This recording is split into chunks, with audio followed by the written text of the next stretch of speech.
A brain dead woman's body is being kept alive because she is carrying a baby. What can you do to protect yourself? I'm a lawyer in real life. I don't play one on television. In the state of Georgia, Adriana Smith has been declared brain dead. Despite being declared brain dead, the hospital is keeping her alive because of Georgia's abortion law. Now, the hospital says they are required to do this. Her family has not explicitly said they don't want her kept alive, but they have said they're not being given any choice in the matter. They have not been given any say about what happens to their daughter.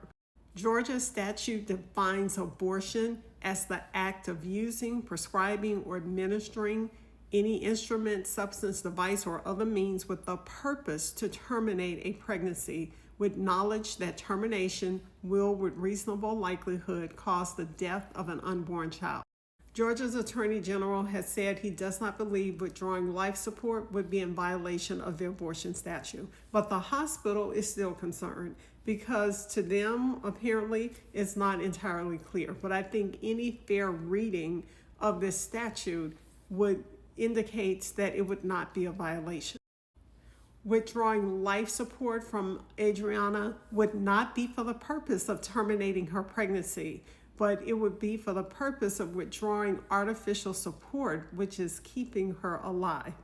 The unintended consequence would be that the pregnancy would be terminated. If you are a pregnant woman in Georgia, how can you protect yourself from something like this happening? Of course, we never think the worst. We never think something like this will happen, but as we can see, sometimes it does. But I am sorry to tell you that if you are a pregnant woman in Georgia, you do not have the right to make decisions about your body. We have an abortion law that restricts your ability to have an abortion. Georgia also have advanced medical directives. With an advanced medical directive, you can decide what happens to you if you are in a medical situation where you are unable to make decisions for yourselves. You can decide, I don't want to be plugged into artificial life support. But if you're a pregnant woman, you don't have that same option because the Georgia Advanced Directive says, it reads, in case of pregnancy, I understand that under Georgia law, Part 2, generally will have no force in effect if I am pregnant unless the fetus is not viable and I indicate by initialing below that I want Part 2 to be carried out.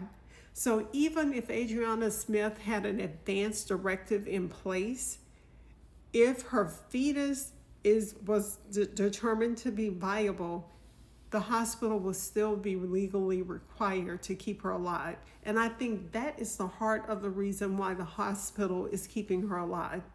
Because Georgia law says that if this fetus is viable, you must keep the person alive. They don't have the right to determine that they don't want to be hooked up to artificial life support. So this is a very sad situation. I have been talking about how our country, the state of Georgia, other places in the United States are becoming more like the Handmaid's Tale in Gilead. And we can see it in our laws. You let me know what you think about this. Leave your comments. And what do you think should be done to protect women and pregnant women in the state of Georgia?